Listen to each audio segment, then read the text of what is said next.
Berkembangnya ilmu pengetahuan dan teknologi nyatanya tak serta-merta membawa perubahan dan modernisasi dalam semua aspek kehidupan. Selalu saja ada ruang untuk mengeksploitasi hal-hal yang dianggap irasional dan kuno. Salah satunya adalah keberadaan ilmu kebal atau tekbal dalam diksi prokem. Yang dipraktekkan dan diperlihatkan Bang Gayo merupakan salah satu buktinya.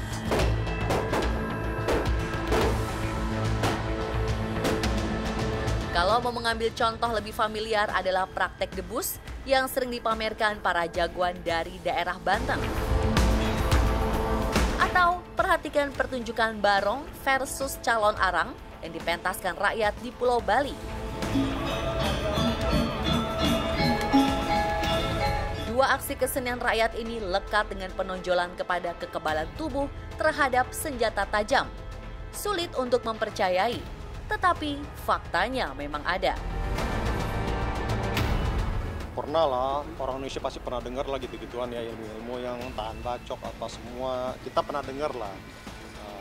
Kalau gue pribadi, percaya nggak percaya juga nggak, percaya juga nggak. Tapi negara Indonesia itu emang banyak budaya, banyak kepercayaan.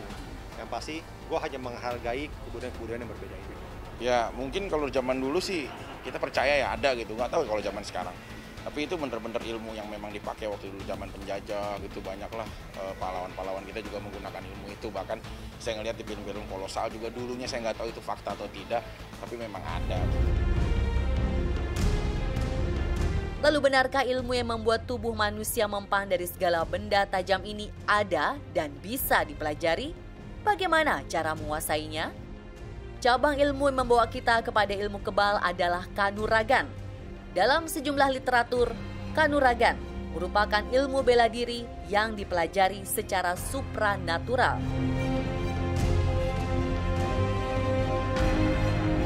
Ilmu kanuragan itu bisa bermacam-macam ya, tergantung memang si praktisi atau si pelakunya tersebut mau difungsikan untuk apa.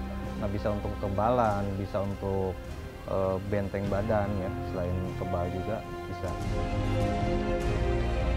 Berbeda dengan ilmu laduni yang diyakini merupakan pemberian dari Sang Pencipta, kanuragan diperoleh dengan banyak jalan. Dalam mempraktekannya juga berbeda. Laduni selalu merujuk dan dipergunakan untuk hal-hal yang baik.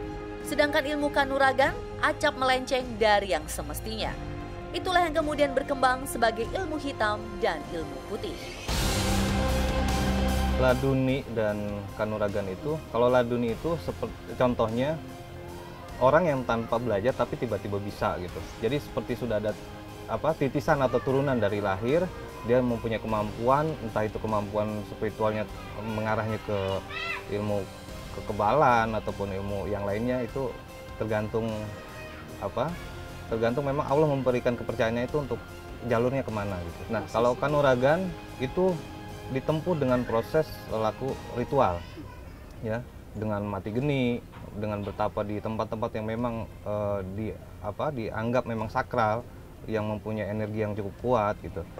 Orang-orang yang sudah meyakini dan melazimkan mempelajari, kemudian secara rutin melatih dirinya untuk mendapatkan ilmu itu, maka ada beberapa etape mereka jalankan.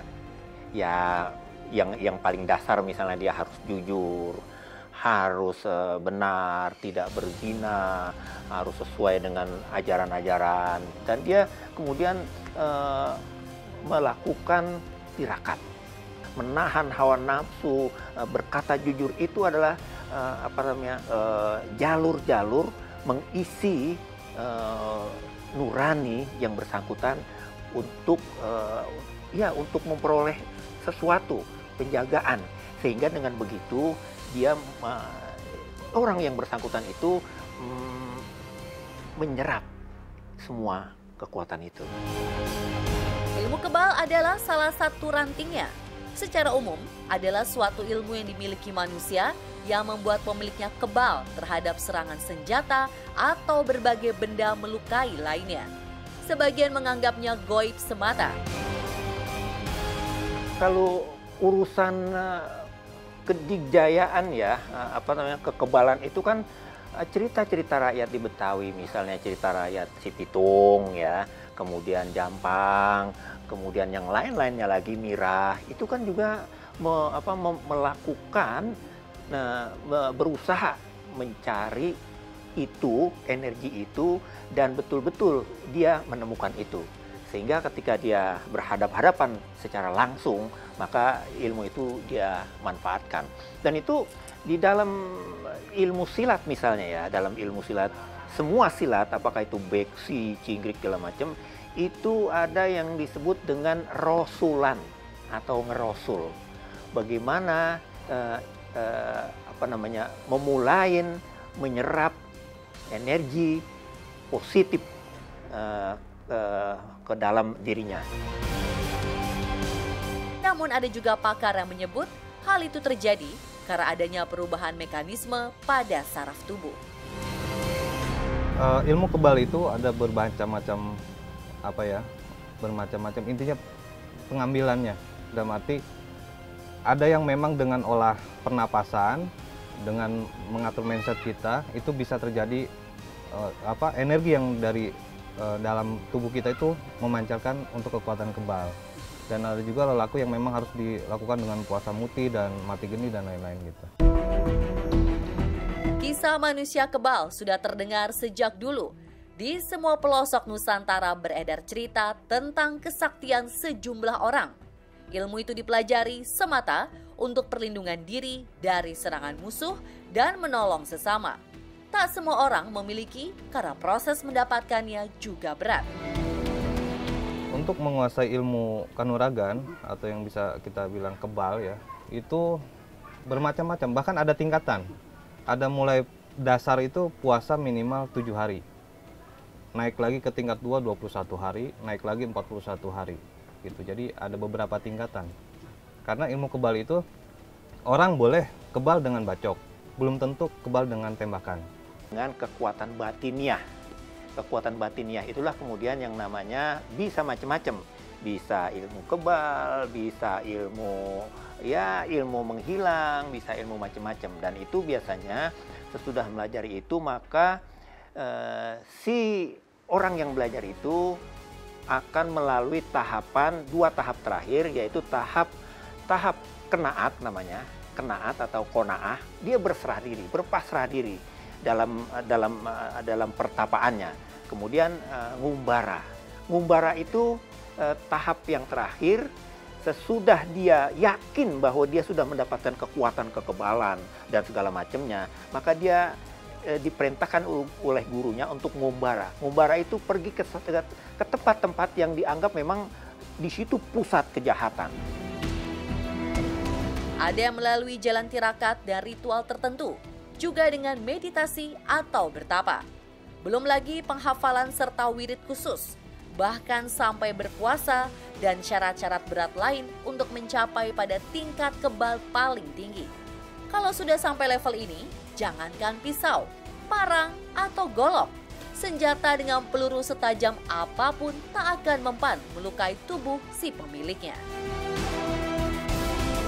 Untuk mengalap atau mempelajari suatu ilmu kebal itu memang banyak cara ya. Jadi masing-masing praktisi itu mempunyai cara tersendiri gitu.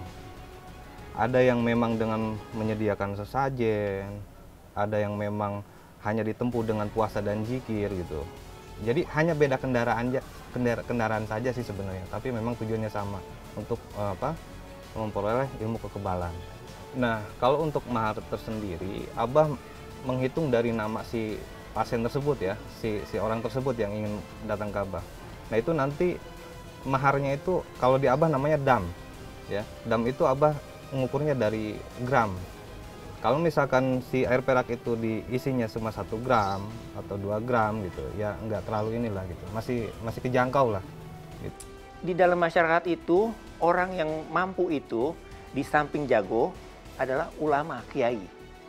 Karena kiai dihormatin sama jago, karena kiai ini yang bisa membaca kitab-kitab kuning. Dari kitab-kitab kuning itulah pelajaran, misalnya pelajaran di dalam ada pelajaran mujarobat gitu ya.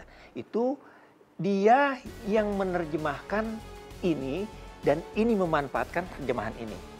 Sehingga wafak yang dipakai apakah di sini, di kalung, di kantong, di dompet itu kan wafak untuk menjaga dari kekebalan. Wafak itu rajah ditulis oleh ulama, oleh kiai dan dimanfaatkan oleh ini. Jadi sebetulnya dengan asal-usul dan sejarahnya ini, sulit untuk tidak menariknya kepada hal-hal goib. Hikayat dan cerita tentang orang-orang di masa lalu yang menguasai ilmu kanuragan dan memiliki ilmu kebal terdengar dan hidup sampai kini. Siapa saja mereka? Dan bagaimana hukum Islam memandang ilmu kebal ini?